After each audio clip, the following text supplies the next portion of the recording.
Let's walk and talk about education of the political variety. How do we become the people we are when it comes to politics?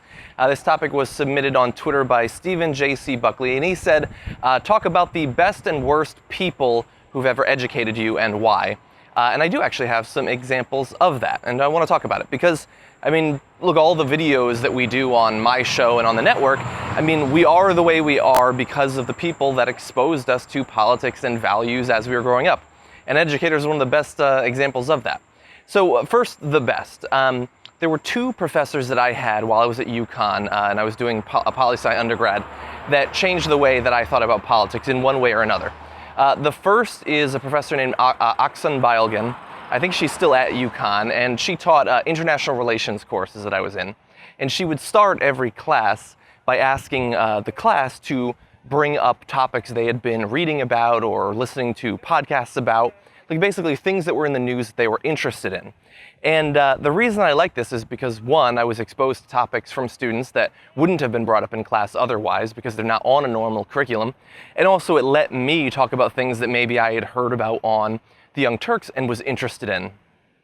And the reason I liked it is because politics isn't just something that you're supposed to read about in a book and then take a test, of whether or not you remember the facts of it. It's supposed to be sort of a collaborative, conversational thing.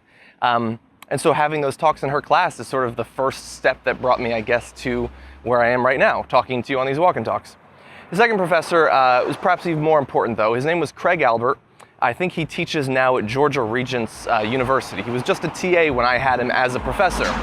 And he was young, and he was passionate and like a rebel when it came to politics. Now I find out I don't actually agree with him on most issues, but he would start off classes by playing like Immortal Technique or talking to us about conspiracy theories and stuff like that, getting us to think about politics outside of the bounds of normal, rational political conversation, I guess. And I learned a lot. I mean, we debated whether or not certain wars were just and things like that. Like, what does sort of justify going to war?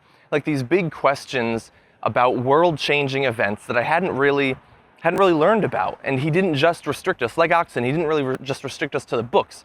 He wanted it to be something that we question. We question the things that we read even in the textbooks, which normally professors don't want you to do that because they want you to accept the syllabus for what it is. Now, in terms of worst educators, I don't know that I necessarily want to name names on this one because I appreciate all of the professors that I had as I was going through undergrad and graduate school. But I will say that they did tend to be the older professors who might have been much more engaging and interesting and passionate when they were younger, but at this point in their career, they tended to be a little bit worn down, a little bit worn out. They didn't have the vigor. They didn't really want to question things. They were, I guess, at the end of their career, and that usually ended up making them less engaging as professors as well, which is too bad. There were lots of other professors that I had during graduate school that were great, for instance, but at that point I already pretty much knew what my political values were. I mean, things change from time to time, but I had a pretty good idea by that point. And so that's why mainly I've talked about the undergrad professors. But I guess maybe this is something I'll have to talk about at another time. Like the values that I had were already there in place by the time I was in college. And this is before I even knew that I was going to be interested in politics. This is before my freshman year, 9/11 happened. That was what sort of politically awoke me. But I already did have preferences. I already did have things that I believed about the world, things that I wanted in the world. Now, where exactly those come from, that is a bigger conversation, and that will have to wait for another walk and talk. But now I turn it, as I always try to you guys. So those are the educators that I learned the most from or developed the most because of. So what about you? When you were in college or even high school, who was it that changed you the most when it came to politics and why? Let me know.